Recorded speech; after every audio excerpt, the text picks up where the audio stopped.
Before, I'm just going to ask Nick some questions today, but before I do, extend a welcome to Nick and to Sarah too. I'm absolutely delighted to have them in Australia on something of a Dunera tour. I've had contact with Nick and Sarah for several years now, and it's always been remarkably warm and cordial. Nick always replies, and it's really sort of a rather lovely thing. Sometimes you can be a little nervous writing to people with high public profile, and Nick's always been charming and helpful, as has Sarah, and it's really lovely to have them in Australia in person, talking to us about Dunera. Thank you. Okay, so we'll start off with a question, my questions. So your father, Nick, Hans, Carl Rosenbluth, was born in Berlin on 4th of June 1915. Can you tell us about his early life and the events that took him from Berlin to Britain and the Dunera? Yeah, to know about my father's background, we really need to know about his parents' background, because his father was one of the early Zionist leaders. When he was young, he was hugely affected by the anti-Semitism of the late part of the 19th century, and was therefore so committed to the cause, as was his brother Martin, that virtually my father was brought up in a Zionist household, and yet his mother, my grandmother, was not particularly Zionist. Actually, it's quite an interesting story, because the two brothers, Felix and Martin, my grandmother Annie was at first going to marry Martin. And then she changed her mind and went for Felix after she'd been engaged to Martin. My grandfather's background, he was brought up in a town called Eberswalde, which is now part of Eastern Germany. It used to be literally East Germany. As I say, he was very affected by the Dreyfus affair in Paris, in France. And he wanted to become a lawyer. He wanted to do something about that, and he wanted to become a Zionist because he feared that anti-Semitism was on the rise. But because of this tension in the household, my grandmother never wanted to go to Israel, or Palestine. I mean, she thought, she was living a nice middle-class life in Berlin. My grandfather was posted to London. He was a Zionist representative in London. He had no... There was just a genuine tension, quite clearly. Eventually, my grandfather, when he finally decided to go to live in Palestine, and my grandmother decided not to go. So there was a big schism in the family. And so my father was brought up partly in London, because that's where my grandfather had been posted, then back in Berlin. And then the very moment that Hitler was made Chancellor, the story goes that my grandmother was one of the very few critics of Hitler who'd actually bothered to read Mein Kampf. And the day that Hitler was appointed Chancellor, she sent my father to the railway station to buy tickets for London. And they left within certainly a month, possibly a week. It's remarkably prescient. Yeah, she was a brave woman. And she was obviously bringing my father and her daughter Dina up on her own at that stage. But she was clearly a very forceful woman. And what she wanted to do is get out, and she did. And none of her side of the family finished up in the Holocaust. It's quite remarkable to leave. I mean, it feels almost dopey saying this in a room that doesn't need this to be said, but the sadness involved in people who thought this would pass, or that surely Hitler wouldn't be that bad, and so few people left in 1933. It's almost unusual, that story. It is, but even if you read the German press right up to 1938, the standard German press was saying things like, we know Hitler talks loudly and threatens, and we know he's got the black shirts, but we are a civilized people. This is not a Jewish newspaper. This is the main German newspapers. These terrible things that people are talking about will surely never come to pass.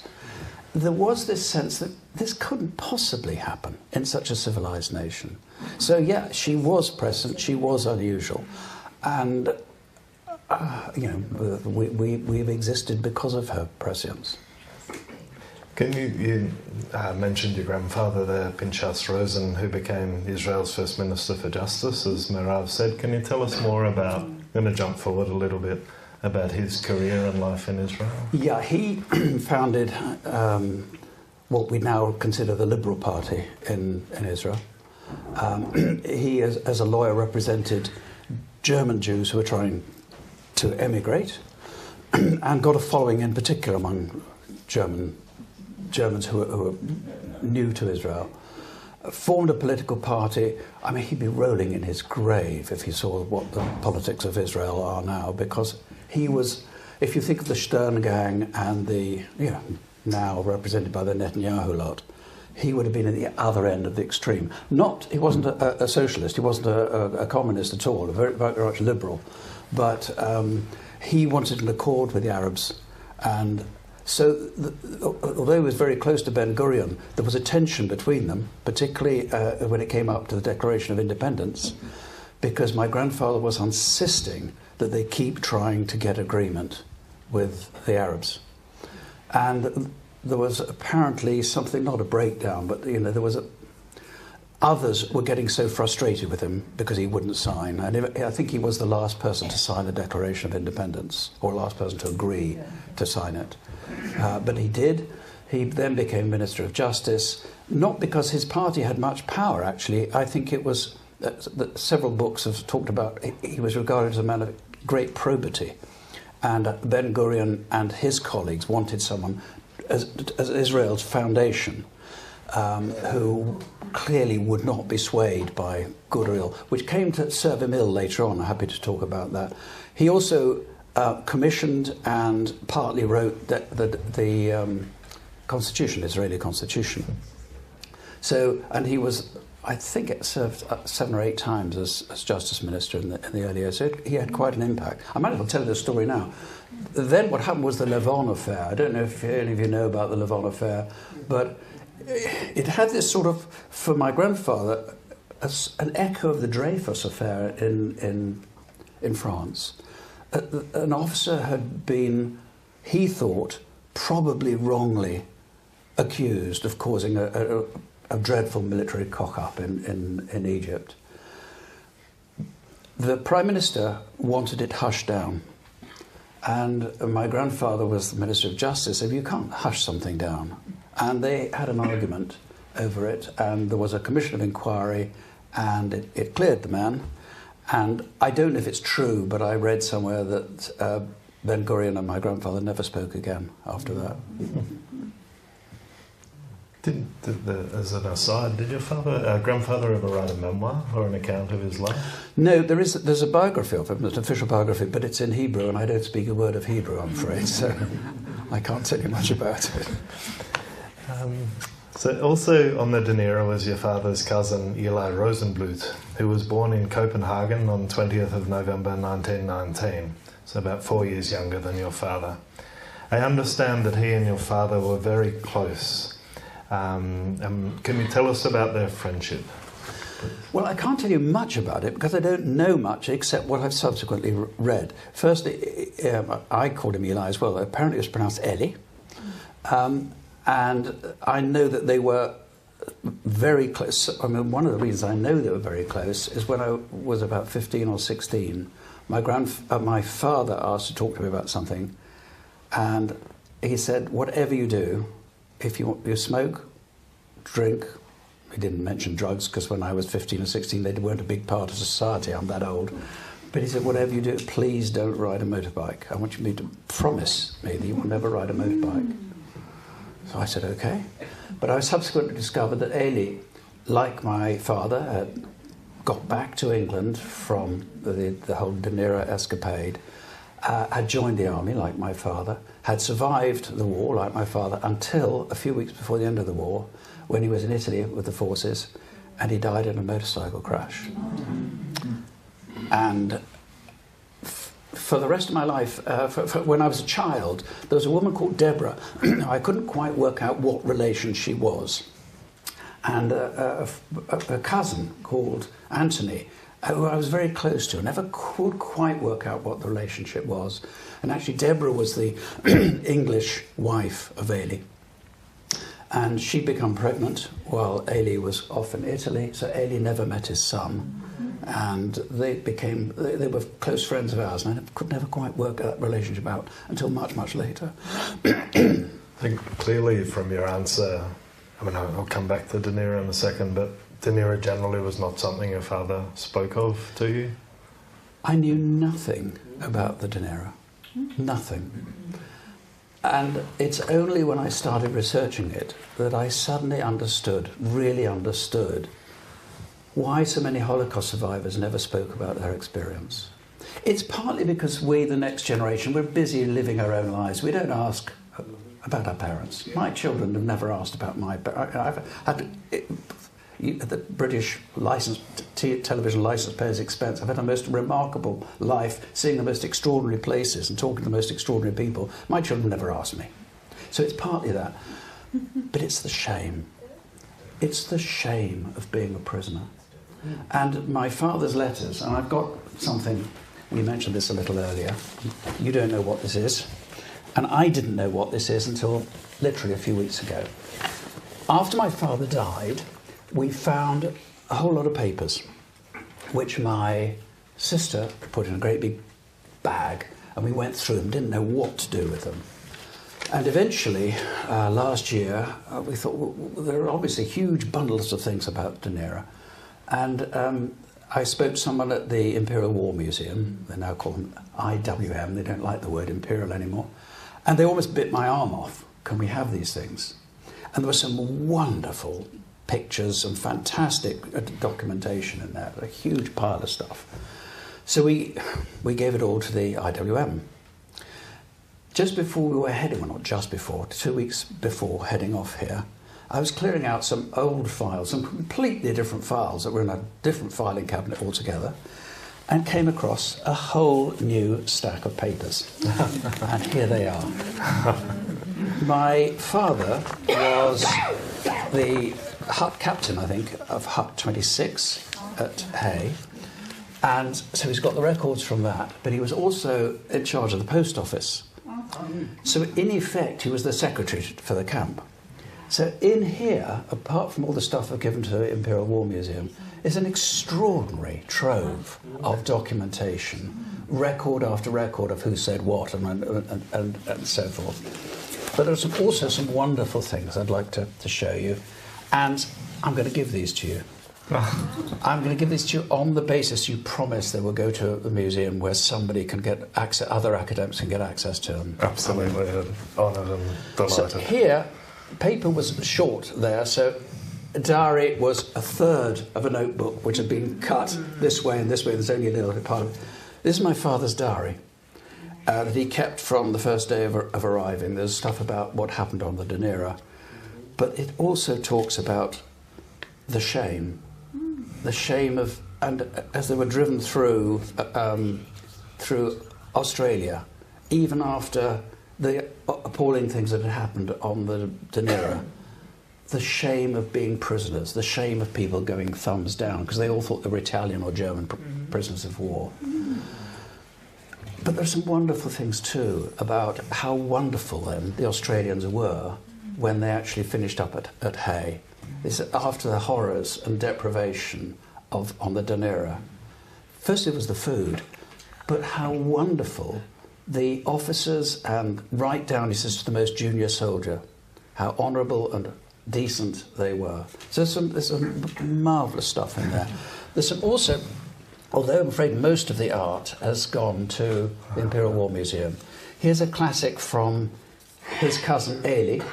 Ailey was a tremendous graphic designer, graphic artist, and did many things. So all of these, when you open them up, this is the quarters, and they open up, and you can open up the roof, and then you can open up and see. I'm going to be very careful with it because obviously this is an original. There's another one with more of the hut here. I'm afraid the IWM has got more of these that open up more. But this was on my father's birthday there. Ailey and others did a whole lot of stuff for him, and they're absolutely wonderful. I just, forgive me, want to show you some other things. I said that paper was in short supply. Here's one of the notices, which says, Monday, 10th of February, general hut cleaning, okay? But it's written over the previous notice to everybody because it was difficult to get paper, and you'll see that from the letters. They're very, very closely written for obvious. This is something they showed out of the window of one of the buses as they were being taken. Oh, sorry, no, it's not. That's the wrong one. We do not want to write on notepaper printed for Nazis and fascists. Again, in some of the other documentation that was the IWM have, there were things that they held on the windows of the buses saying, we are not Nazis, we are anti-Nazis. Or we are not Nazis, we are victims of the Nazis. Then this was held up to people in the camp. As you can see, I don't know if you can read that, anybody. It's a powerful interests are at work on your behalf. Lieutenant Colonel Flynn. That was the first inkling they had. My father knew from letters he was getting from his girlfriend, my mother, Joy, that things were happening, but this is the first official notification that in England people were beginning to realise things had gone completely haywire. Just to add a little context there, Lieutenant Colonel Thane was the commandant at Hay. He's a very good man, and it was under his command within weeks that he allowed kosher butcher to be set up at Hay. Which is quite an extraordinary development, we think, in a time of war, that a man would have such humanity to make that happen. Here's a letter home just saying, you cannot judge what it is to be interned, both physically and mentally, and everyone outside fighting a war which is more my fight than it is theirs against Hitler. So I just... Having seen all this stuff, it just wasn't so surprising at all that he never spoke to us about it. It was just shame. And for me, an astonishing revelation, all the stuff that's now emerged. It's quite remarkable. I didn't know that was going to happen, and what a privilege for that to... Thank you, Nick, for sharing that with us. Well, yeah, you were nice about me. Can I say, Seumas has been so supportive all the time that we got involved in this. And thank you, Seumas. Thank you. I was going to ask Nick to tell us about details of his father's life at Hay, but I might rephrase that question given what he's already said. So... your father was arrested in London on 27th of June 1940 at the same time as Ailey. Yeah. And together, as Nick mentioned, they lived in Hut 26, Camp 7 at Hay.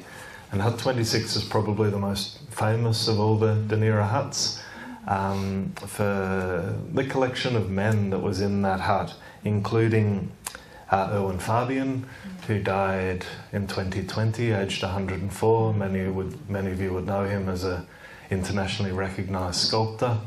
If you Google his work after this meeting, you'll get many results. And another artist who was in that hut was a man called Georg Teltscher, who had studied at the Bauhaus and was a wonderful graphic designer. And I am sort of giving this context, Nick, in the hope that you'll explain and sort of have a lead in there that beautiful pop-up hut that Ailey designed. I know of only 3 in the world. One is now in Sydney, which was donated by the widow of Georg Teltscher to Sydney. And Teltscher obviously had his given to him, must have had his given to him by Ailey. But can you say something about that? It's remarkable, that hut. Well, all I know is what we found in these. I mean, I wish I could tell you I was a great historian and read everything beforehand, but it was actually stumbling across this stuff. What I do know is that on my father's birthday, there were so many. It was a wonderful little treasure trove of things, and there were poems to him. There was one written by all the other people in Hut 26, and it's. I mean, it's quite emotional just thinking about it. It finished up about, let's look on the bright side of things, and may your life finish up with joy, which was his fiancée's name. And among the letters, it's quite clear that those who were married and those who had girlfriends in England were finding it pretty tough. But it's beautiful, the comradeship that came absolutely flows out of that. This was a really bonding experience for the people who were there.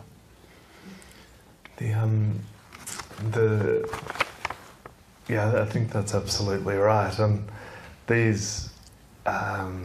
one of the beautiful things, I mean, Nick described the graphic design and the skills of Ailey, but this hut, I think you can see a video of it on the State Library of New South Wales website of it being opened. And as someone with no creativity, I have no idea how he managed this, but this hut becomes three-dimensional and pops up, and you can open the roof and you can open and see, and it's all just done on simple, plain wartime paper, and it's quite remarkable. If you can find the video on the State Library of New South Wales website, I very much encourage you to look at it.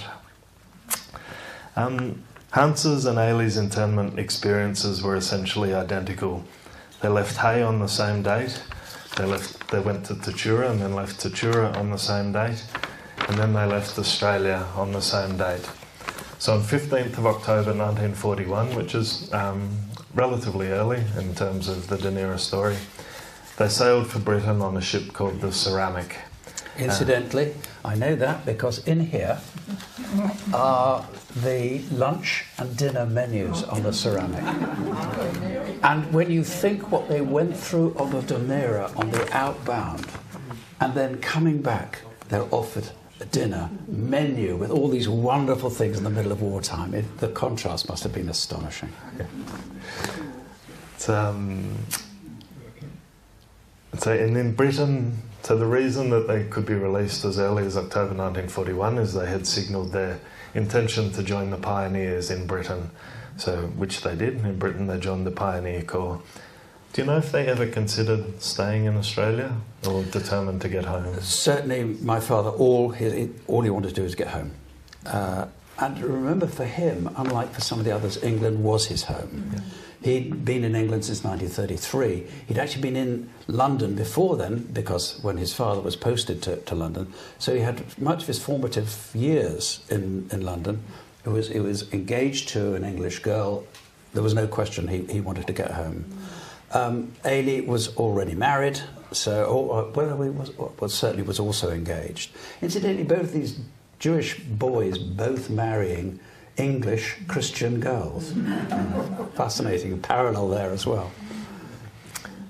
So can you tell us about your father's experiences through the rest of the war? So he was back in, must have been late 1941, he was home? Yeah, so the Pioneer Corps, the whole point of the Pioneer Corps was although they were paid the same as any other soldiers, they rarely carried firearms, at least at the beginning, so that the army could make sure. And as you probably know, they were known as the King's most loyal enemy aliens. And then towards the end of the war, I mean, it was quite clear that they were loyal. And so they were issued with firearms. And although they were told early on it was unlikely that pioneers could become commissioned officers, my father was commissioned, became a lieutenant, then a major, and was sent out to Malaya. Of course, it's possible that internment saved his life, because had he joined the army in 1939, he might have been sent straight out to the war, and he would have had 2 or 3 years more of combat, 2 or 3 years more possibilities of being killed or injured. As it was, he survived the war uninjured. The irony, I'm not telling you anything about the Dunera itself, because I assume everybody knows about the appalling conditions on the Dunera and how the passengers out there were beaten, how their luggage was pilfered, how it really was described as Britain's concentration camp. But the irony was that he ended the war in charge of a shipload of Japanese prisoners of war. You couldn't make it up. I mean, another thing you couldn't make up, I had on my desk until a couple of years ago a picture of my grandfather in German army uniform going off to fight the British, and my father in British uniform going off to fight the Germans, the Italians and the Japanese. Such is life. I don't think anyone from the family here today, but the Stocky family, a well-known Melbourne Dunera family, their father, Jules, who was on the Dunera and eventually served in the Australian Army in the 8th Employment Company, his two brothers fought for Germany in the same war. And just, yeah, I mean, what a horrible sort of, how did the world come to that, really? Yeah. Can you tell us about your father's post-war life? He had a Bachelor of Commerce, I think it was called, from LSE. He was a student when he was arrested. They'd been, at the time of his arrest, all the students had been evacuated from London to Cambridge, which is where I think he must have been arrested. I'm not quite sure where he was arrested, actually. And then after the war, he became a personnel manager, which is now called an HR, Human Resources Manager, for Philips, the Dutch electronics company. And he worked for Mullards, which was a division, a British division that made television tubes. In the days when television had cathode ray tubes. So we were the first family in our street to have a television. And on occasion, the whole street would come into our house to watch the television. The screen was about half the size of this. But that was never really his passion. He became a councillor, a local councillor. We were, for the Liberal Party, with a capital L in this case, very much following his father's liberal political instincts. He became a local councillor. He worked for the Marriage Guidance Council, and eventually he and my mother jointly became senior tutors for the Marriage Guidance Council in the UK, and became two of the most senior figures. And eventually he gave up. He retired from Mullard and did that full time. And never ever once, as I say, spoke to us about his wartime experience, let alone Dunera.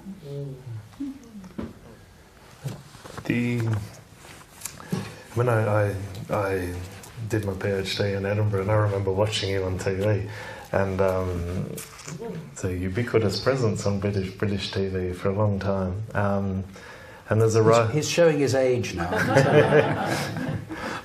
As a rising BBC journalist, you encountered Eric, or later anglicised to Eric Stadlin, a Dunera boy.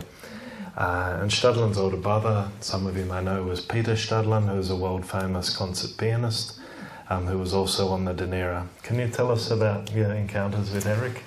I had no idea that I vaguely perhaps might have known at that stage my father was on a boat called Dunera. I'm not sure I did. I certainly had no idea that Eric Stadlin had. But I was a freelance. I was incredibly lucky to get a job well, I never got a job with the BBC, ever. I was always freelance. But somebody had, in a news trainee session, had dropped out, and I was told, look, there's a space, do you want to do something? And I said, well, okay, fine, I'll go along. And Eric Stadlin said, he was a man with a clear German accent, rather like my father's. That's the only thing I knew about him. He was a very kindly man, I thought. And he told us all to find a news story, write it ourselves, and bring it in. So I did, and it must be no more than 60 seconds. We were going to present it to camera. So we did, and we had to time it 60 seconds and did all that. So he said, okay, now it's your turn. So I stood up, and instead of the camera, there was Eric Stadlin. And I started reading to him. And he said, oh, that's really good. That's really good. I said, oh, thank you. He said, can I see the script? I said, I handed him the script. He tore it in half. He put it upside down on the desk and said, now tell me. I said, I can't, you've got the script. He said, you told me it was true. It is true. You told me you wrote it. I did. Well, now tell me the story. So I started stumbling through. And Eric said, much better. Now you're talking to me. Before, you were reading at me. That's all he said. And that was the best 3 minutes I have ever had of tutorial in my life. Eric, I love you wherever you are now. And now I discover he was on the Dunera. Amazing. So again, that was something you found out much later. Much later, yeah. So a few years ago, at the time of Brexit, you announced publicly that you were taking German citizenship. I seem to... was it an article in the Times that you wrote? Yeah. Can you tell us about that? And there's also a wonderful story you tell of an interaction of sorts with Angela Merkel. My father had a sort of bittersweet, as you would expect, relationship with Germany. As children, we were never taught German.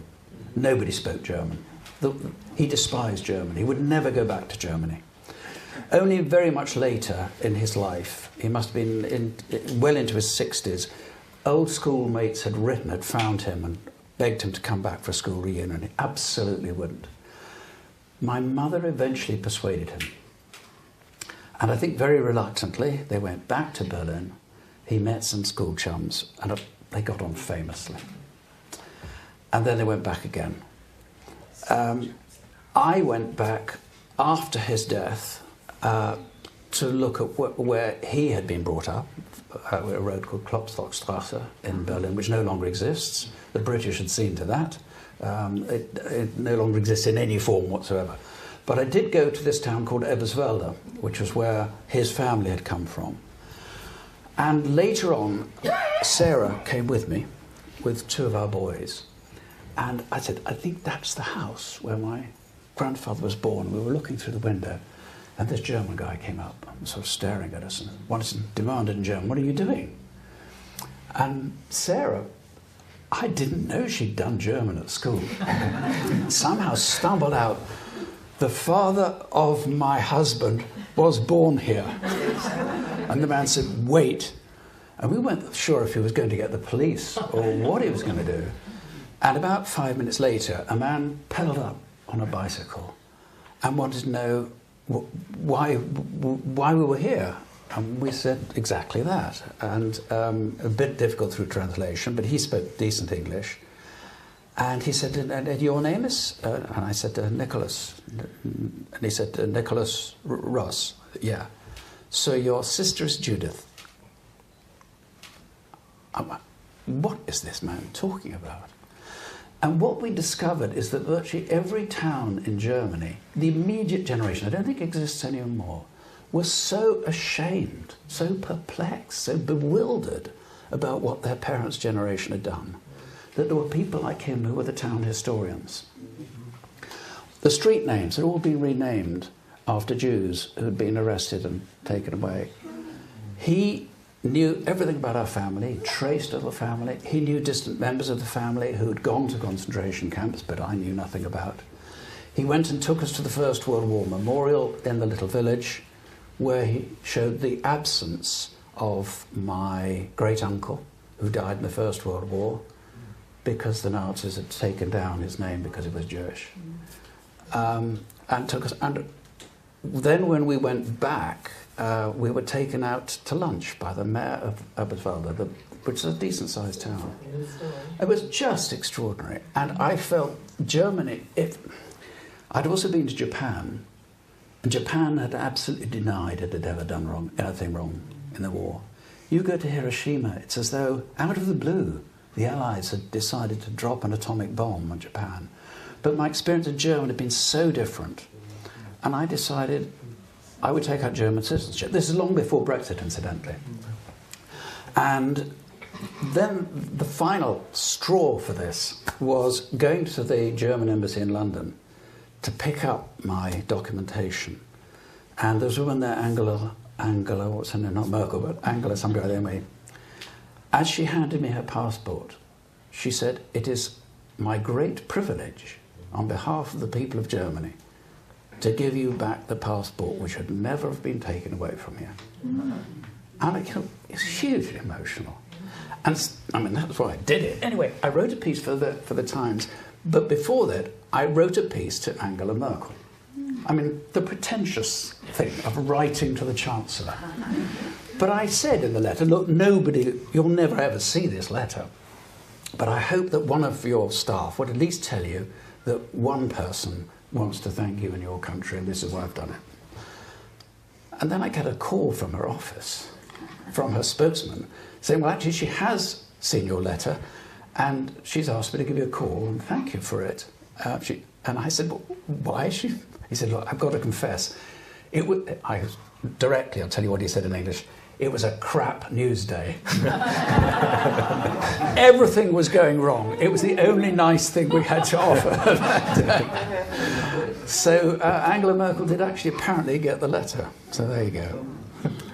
Just purely out of interest, I mean, in a time when people seem to get outraged so easily, was there any negative comment about you taking German citizenship? Yeah, I mean, and completely understandable. There were people who said this is a country that murdered half my family. Well, what the hell do you think you're doing?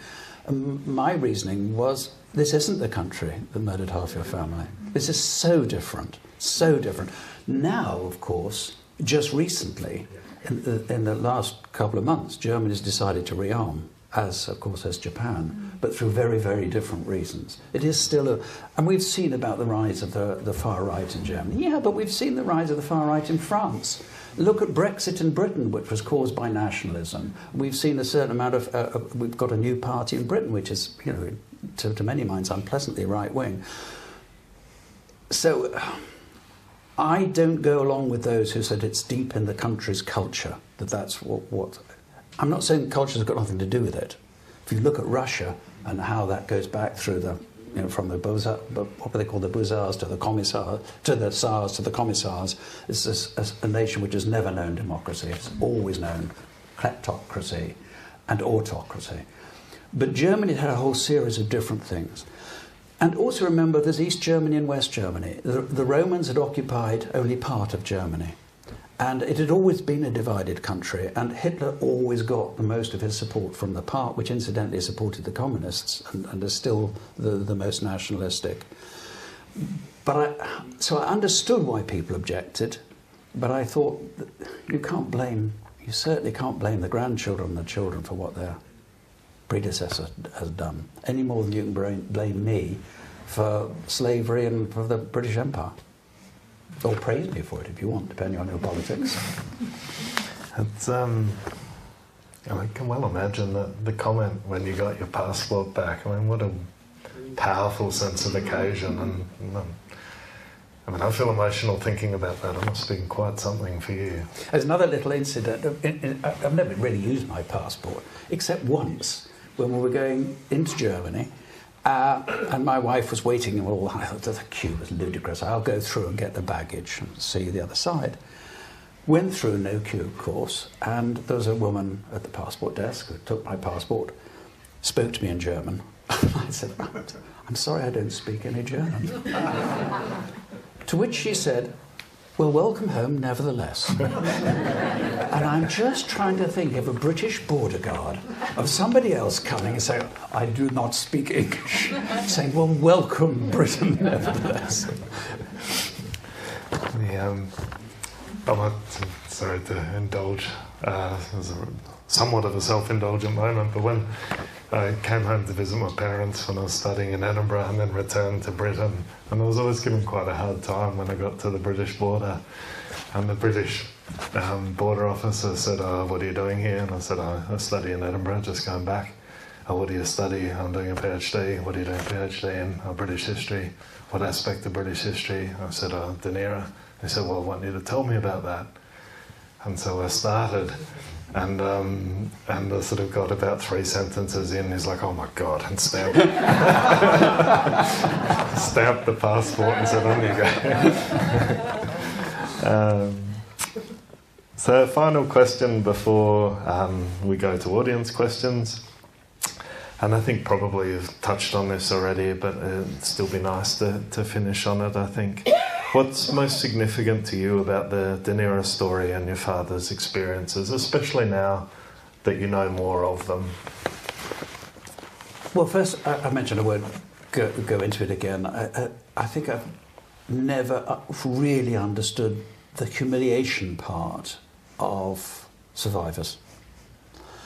You think surely what they've been through is terrible, and it's the physical privations that we all know about, and the appalling things they saw, but just the humiliation is really, I think this has really brought home to me the humiliation of what it is to be a prisoner. I think the other thing, and it enraged me but doesn't surprise me, is the cover-up. My father lost very little. As he says in the letters home, I had very little to start with, so there's very little for the crew to steal from me. But others lost everything, including documentation, passports, and the ability to go on through life, and their baggage ransacked and stolen. But many of them were injured, seriously assaulted, which my father never was. Even so, when I found one of the books about the Dunera, and I didn't know he had, and he'd written notes in the margin, and the bit that he put a real black line on was about the court-martial for three of the soldiers. He says in the letters home that the naval personnel behaved impeccably. It was the soldiers, only the soldiers. And there was a Lieutenant O'Neill, there was a Lieutenant Colonel Scott, I think, but they just let the crew, or encouraged the other soldiers, sorry, not the crew, the other soldiers behaved very badly. And he's put these marks along the side of the book about the court-martial, where Scott, who's obviously doesn't give a damn and has lied through his teeth and is never questioned properly, and nor are any of the victims of the Dunera brought to the court-martial. What happened is the most junior person was convicted and stripped of the ranks and discharged from the army. Not the officers, including the one that everybody hated most of all, this chap called O'Neill, who was a violent thug. It taught me a number of things. Firstly, never allow the army to mark its own homework. Any army. And incidentally, if you read the papers today, you'll see two more episodes of this, one from Britain, one from Israel. In Israel, the army absolutely denied killing some 15 aid workers in cold blood, and now all of a sudden some video has emerged. So the Israeli Defense Forces said they emerged, there was no signing on their vehicles, they came with no lights, we couldn't see where they were pretty clear, we killed terrorists, and now the video emerges and it was all lies, total lies. The people who were killed were videoing it themselves until the point they're killed. And you can see the red lights, the ambulances are all marked with red crosses or red crescents. It's absolute lies. Now the Israeli government today has admitted this, but the soldiers lied, and they would have got away with it had it not been for that video. I was cut my teeth as a journalist in Northern Ireland. I once interviewed a woman who had saved a soldier's life, incredibly bravely. She was a Catholic woman living on the top of a place called Divis Flats, the heart of IRA territory, and a soldier had been injured. She dragged him into his flat, barricaded the door against the IRA, said, "You'll have to shoot me first," until the army got up to save him. I sent her a Christmas card later that year, and she wrote back, said she'd never do it again. And I thought, oh my God, what's happened? The IRA have gone to attack her. No, what happened was her nephew had been picked up by the British, had been beaten to a pulp, and nobody would believe him. And so I did some inquiries, went to the hospital, talked to the doctor who treated him, who said that definitely he had been beaten up quite badly, if not systematically. Turned out the doctor was a Protestant, thank heavens, which in Northern Ireland is a big thing, incidentally, whether you're Catholic or Protestant, whether you're an IRA supporter or not. The BBC wouldn't run it without the army giving us an interview. The army wouldn't give an interview. It turned out this was happening all the time. And eventually my producer very bravely said I was allowed to tell the army we were going to put it out whether or not they put up a spokesman. So they put up a spokesman, and the spokesman still got the interview somewhere in a very, very posh English accent. He said, well, unfortunately, after this chap had been interrogated, well, I should say interviewed, really, we thanked him very much and sent him on his way. But unfortunately, there was a big gale blowing that night, and as he went out of the barracks, I'm afraid the wind caught the gates and he got a terrible clouting, and I'm afraid that's really what happened. We put this out. I tell you, half the people of the audience thought, how dare you? Our troops are engaged in combat here. How dare you put this thing which is undermining our soldiers? How dare you put this out? And many of them believed that soldiers had given a perfectly good explanation. One of my colleagues said, did you not check the weather forecast? What was the weather that night? Gales blowing. I said, oh, such a stupid young journalist, never occurred to me. So I checked. They'd had to launch lifeboats on Belfast Loch Ness to rescue 2 sailing boats that had become becalmed. I learned never to believe people who've got every opportunity of doing something violent and getting away with it. And troops are trained to be violent. It attracts. And the other story you'll see again today, about British soldiers, about the maltreatment of civilians in Kenya. It happened years ago during the Mau Mau insurgency, where the Mau Mau behaved disgracefully, and I'm sorry to say British soldiers behaved disgracefully back. But now we've got a case much more recently of a woman who was raped and killed by a British soldier, and other British soldiers have just kept it stum. So that's another thing I learned, that when I read about the court-martial and saw my father's outrage at the failure of anybody really to be brought to justice. But can I just say one more thing before we open the question? My father always said, and it's in these notes, this was an aberration. Dunera was an aberration. The British are decent people. He never ever blamed the country for what the country had done to him, which I thought was really rather extraordinary. I'd like to think he was right, but my experience in Northern Ireland told me he was at best only half right. Before we move to questions, please join me in, Nick has shared so much today and so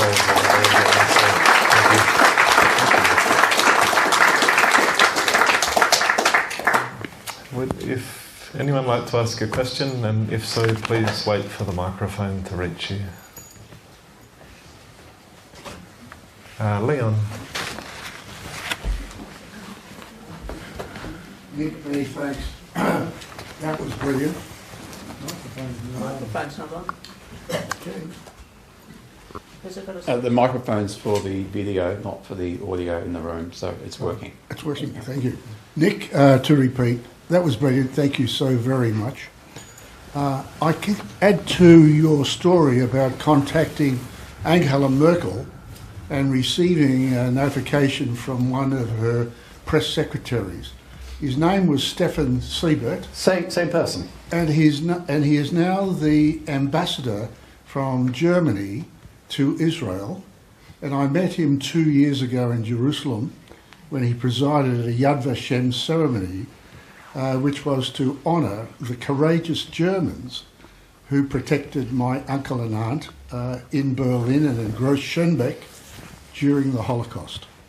So the linkage that you get, and it relates to the notion of German guilt, etc. And I remember Stefan's words at the ceremony. He said, we, in this generation, do not bear the guilt of what happened during the Holocaust, but we most certainly must ensure that we will never forget and never again will we stand by and allow such a thing to happen.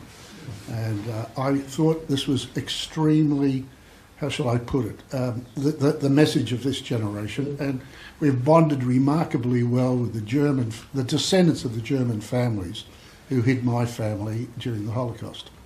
Yeah. Thank you. Thank you, Leon. Rolene? Thanks, Dennis. Oh, just wait for the microphone. Sorry, Rolene. Thank I'll you. wait for the microphone. Thank you. Rolene Lamb. Nick, that was absolutely wonderful. I was completely fascinated from beginning to end. What I'm going to say is not exactly a question, but it begs a question.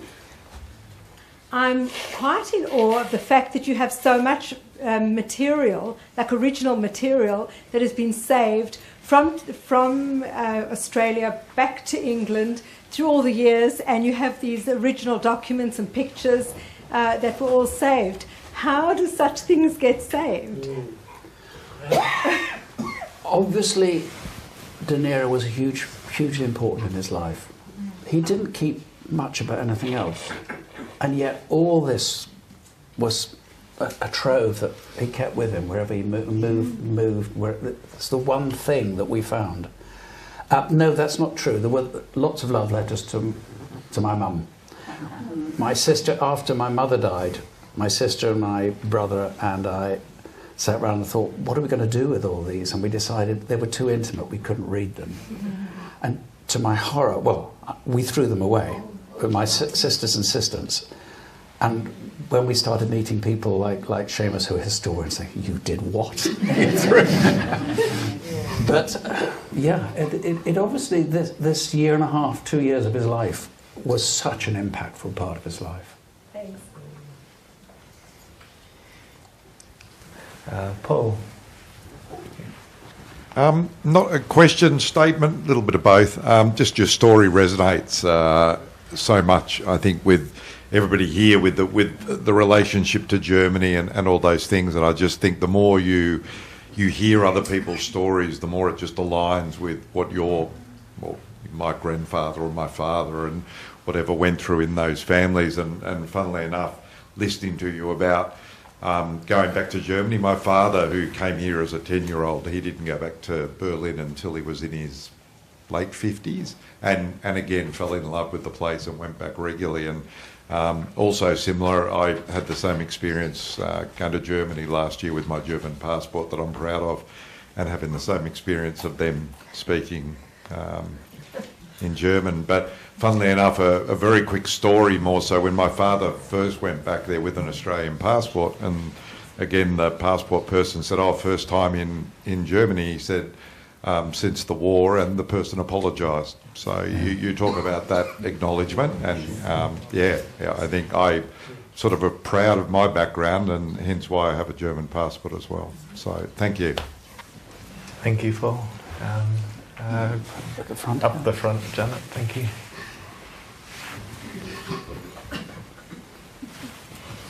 Thank you. My name's Adrian. My father, Max Brook, was a Dunera boy. It was interesting because to hear you talk, because a lot of us, and Stephen Lewinsky's there, a lot of the Dunera boys in Melbourne became family to each other, and we all shared an interesting and growing up period which you missed out on. But I think the thing I wanted to talk about was that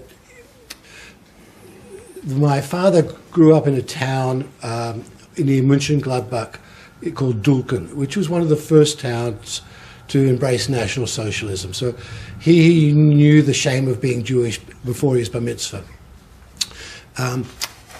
Years later, and 30-something years ago, 35 years ago, the town, that next generation got together to say, our parents have not told us anything, we would like to meet some of these people that were Jewish in our town. And so they invited a whole lot of people to come back, including my father, my uncle and my aunt, who all grew up in the same area. And so they videoed it. 2020, the ABC American did a video documentary of it. I could see my father and my uncle standing on my grandfather's house on the porch, which made me really interesting, because growing up Australian with no connections to Germany, it was a very strange thing. We became German citizens as well, so we got dual citizenship, and I wanted to go visit. So I sent an email to the mayor of Mönchengladbach, who very quickly said, no, I'm sorry, your father was not born in Mönchengladbach. It was probably Dulken, so I'm going to introduce you to the person from Dulken, who responded, and they said, come out and visit. Now, this is interesting because this area, the first area to embrace National Socialism, there was a law which said, if you don't want to have a Stolperstein, a stumbling block, outside your place, you can say no. It was the only area in Germany where this was not possible. And this group that I met got 10,000, not Jewish, got 10,000 signatures together to say this is wrong. People that lived here had no choice, they were forced out. Why should you who live here say no to some resemblance? Anyway, so we came and I got to see the stand on the railway station where my father said goodbye to his parents and his sister, who ended up in Riga and concentration camp and died. But they then took us around, and I got to see the mayor came to visit. We took us out to lunch, and all very similar. So it really was a strange thing for an Australian Jewish boy who had German heritage with no connections to feel welcome. Yeah. I mean, it's such an echo of our story. I'm so pleased it didn't just happen to us. I'm so pleased that this is a sort of a general pattern. That's a great story. Meryl, thank you. Nick, thank you so much. I wanted to ask you a few questions about your father. So how old was he when he was on the boat? I think about 24, 25, early 20s anyway. And also two other questions. Is one, was he living as a Jew, or did he hide it when he came back? Or because... Oh, is it fallen off? Forgive me. Just grab that. And the same, maybe similar question about his father, because his father was such a well-known figure in Israel. So what was his relationship or your relationship to Israel? Did you know about your grandfather? Yeah. As everybody here knows, being Jewish is a dual thing. We can be religiously Jewish or just Jewish. And you can't escape one of them, whatever you do. My grandfather, although he was religiously Jewish in a sense, I mean, the fact is, when he came to England, one of the first things he did is eat bacon and eggs. He was not really very religious, certainly. If anything, I would say almost opposed to Orthodox Jewry, in the sense of opposed to the conservatism, the orthodoxy that went with the political orthodoxy that went with it. So we were never Jewish in a religious sense. And my grandmother was never Jewish in any real sense, except she was Jewish. So we were never really brought up. We weren't to feel Jewish. We certainly weren't brought up to feel Christian. I mean, we knew we were Jewish, or at least we knew that my father was Jewish. But of course, because my mother wasn't, technically I wasn't Jewish. On the other hand, it was great at school, where assembly was very, very boring in the mornings. So rather than listen to all the hymns and the boring stuff from the headmaster, I put my hand up and said, I'm Jewish. So I didn't have to attend. It came in very usefully occasionally. But it was never really much part of our life. We didn't do Friday nights until I got married. And even then, it was only with Sarah's parents, because Sarah and I don't do Friday nights. We're not religiously Jewish in any sense. It just so happens, and this is the other bit that you can't get away from, that hugely disproportionate number of our friends are Jewish. I mean, that is something which, I don't know how it happens, but it's in the miasma out there. So your father didn't hide the fact that he was Jewish? No, oh no, absolutely. He hid the fact he was German, but he couldn't. And my friends, when I was a schoolboy, said, why's your dad got a funny accent? And I said, what funny accent? Because I'd been brought up with my dad. It never occurred to me he had a funny accent. He certainly never proclaimed he wanted to be German, that is for sure. But he never hid the fact that he was Jewish. my grandfather, he was on quite good terms with my grandmother, even though they divorced. And he remarried rather tragically as it happened, because his second wife then died quite quickly in Jerusalem. But my earliest memories of knowledge of my grandfather, he used to come across every two years, which is very expensive in those days. And every year my Israeli family would send oranges, and everybody in our street was so jealous of post-war oranges. And then once I went to visit with my parents when I was about 10 or 11. This is what I must tell you the story. We arrive at the airport, Tel Aviv. I've never flown before. It's very, very exciting. And then we're called to the front, and we go down the steps, and there's my grandfather at the bottom of the steps. And we hug, and wonderful. We get into his car. There's a chauffeur. I'm much more interested in the chauffeur than my grandfather. I've never met a chauffeur before. He was called David, and I was talking to David, and then we drove off. Many years later, the next time I went on an aeroplane, I was astonished to find that there wasn't a chauffeur waiting at the bottom of the steps for us. So the relationships were good, cordial. And there's a story that my grandmother, although she was the one that refused to go with him to Palestine, when waving him off each time at Heathrow, there were tears in her eyes about the fact that we're going. So they remained on decent terms. And did you come back to Israel? Oh yes. No, I've been to it. You say come back? Yes. I've been to Israel several times, but one of our sons has never been. So now I suspect everybody in this room has got challenging views about Israel.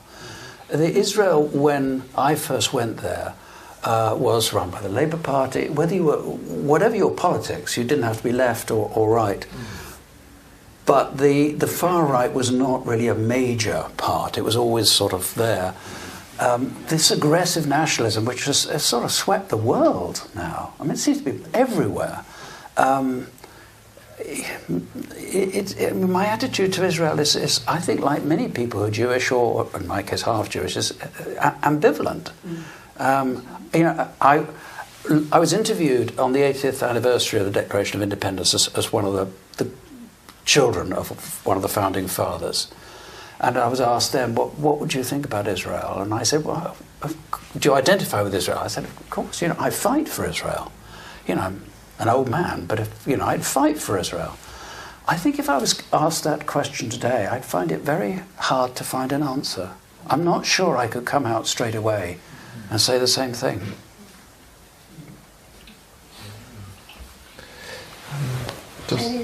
Any more questions?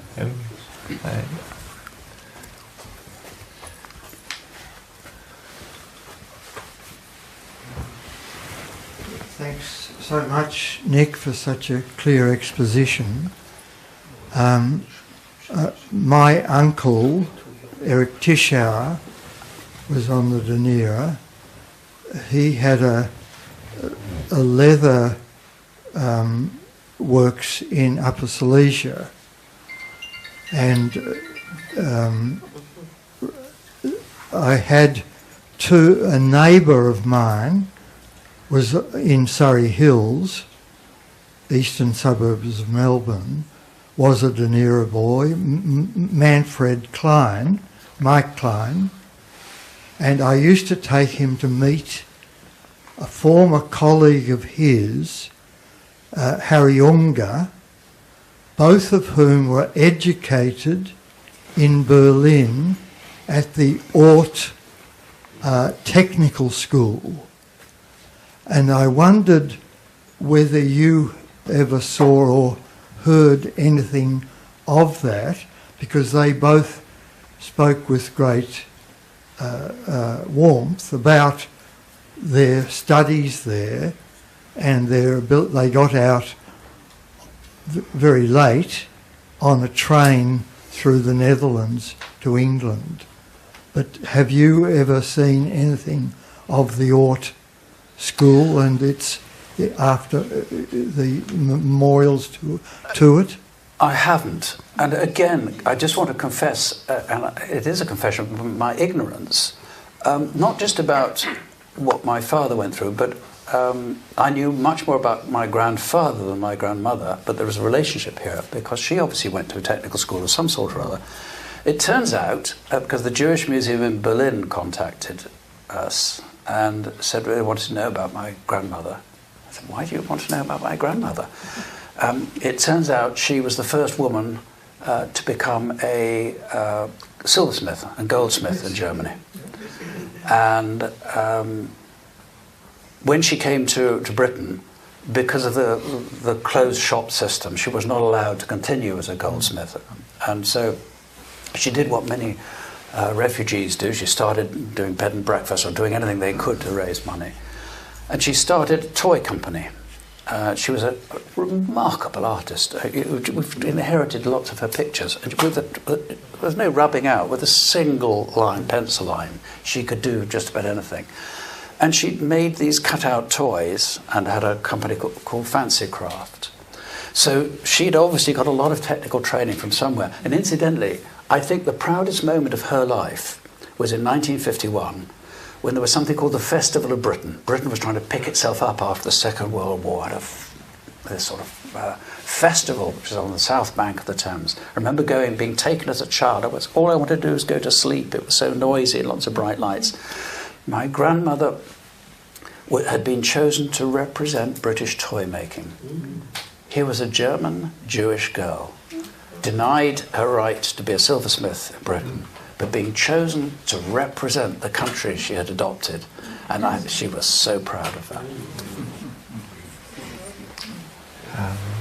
that. Leon? This is a question of both Seumas and Nick. No doubt you'll have a conference afterwards about where that extremely valuable trove of your father's writings and your uncle's cutouts are going to go. Which museum will it go to?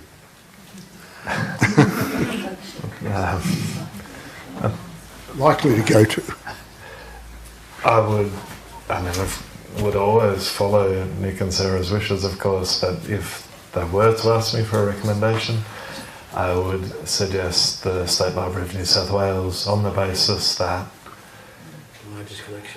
largest collection, and they have, I've spent a lot of time in Jewish Museum over the years, and it's a very fine institution, but they just don't have the money to exhibit it or make it available all the time. And the State Library of New South Wales, as a government institution, does have that funding, so I think it reaches more people going to that institution.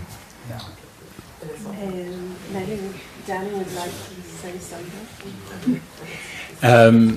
Thanks so much. Is this thing working? Yeah. Thanks so much.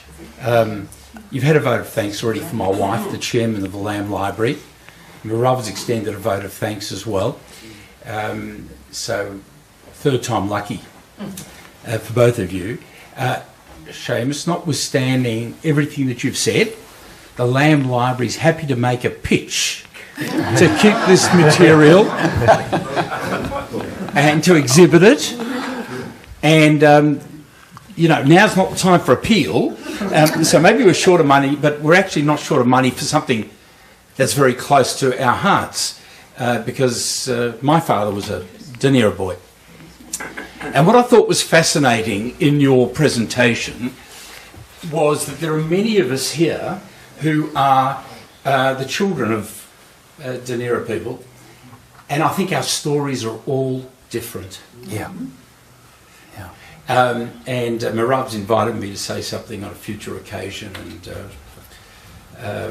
so I'll reserve the limited amount of material that I have for that occasion. But your experience was different, and the one thing I just want to refer to is my father never had any feeling of insufficiency or shame in any respect to his experience of going through the Dunera at all. In fact, it was an opportunity for incredible growth for him. Yeah. And that came through to me and to my kids too. We all benefited, and there are people here, and you can hear from from the quality of the comments that have been made, who all gain from that. But Mirav, thanks for organising this. Seumas, thank you for your continued interest in this very important subject. Nick, terrific to have you here and to hear you. You won't be surprised to know that some of us have different political opinions, and I represent the centre-right, and my father was ended up being the chairman of what is the Friends of Likud of the government. So we do have different approaches, and some of it stems from the experience that he and others had. But thank you all for coming. It's great to have you here in the library, and we welcome your further involvement, not just to hear me on another occasion, but there are so many interesting things that Mirav is running, and the library is here for the community, so we'd like you to embrace it and take advantage of it because it's all available for you. Nick, thanks so much. And Sarah, which one's Sarah? Hi. Why are you hiding in the back? I'm not. You definitely were. You're hiding in the back.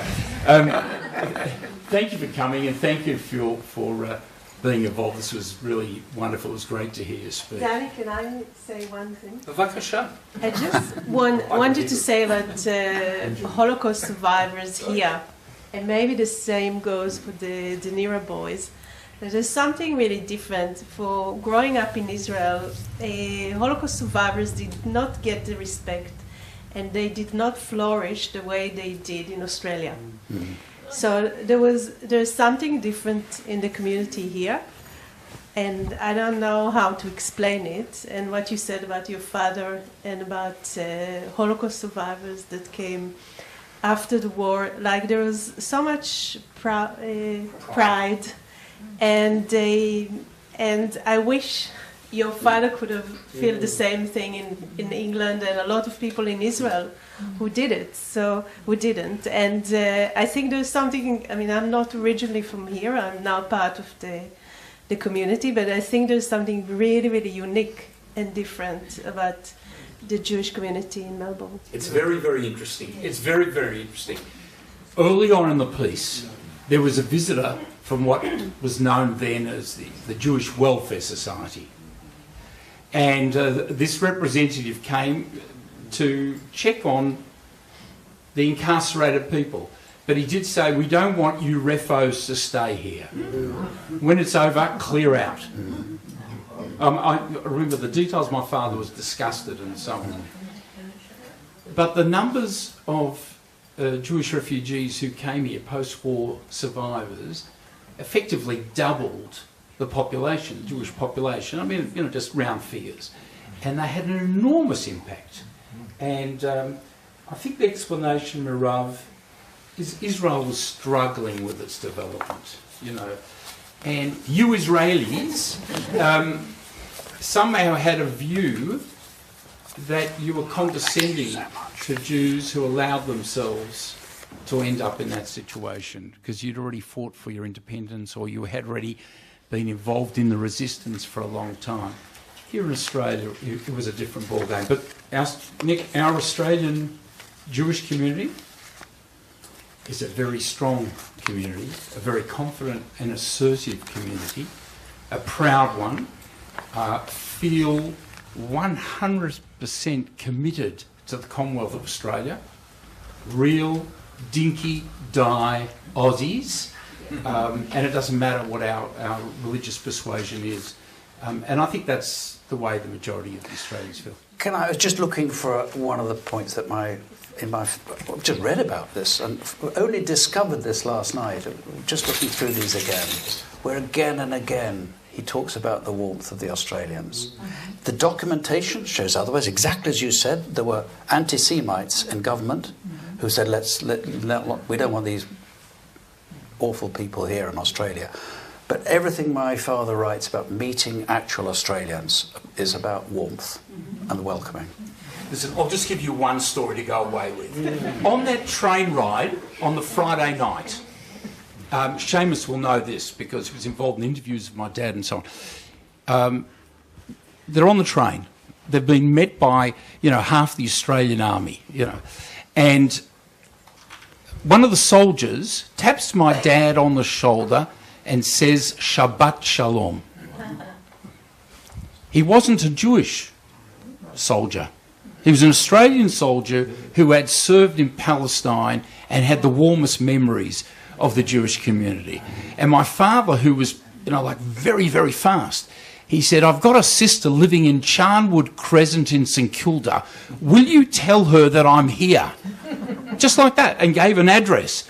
4 weeks later, this Australian soldier on a break makes the trek, and they were in Whoop Whoop, you know what Whoop Whoop is? Whoop Whoop is hay. Okay, so they were up there, and he goes down to Melbourne, he knocks on the door, and he says, I can't tell you any more information other than that your brother is in Australia and he's safe. Now that's Australia. Yeah. That's an Australian person. And that's the way Australian behaviour is. Thank you very much, everyone. Thank you for coming.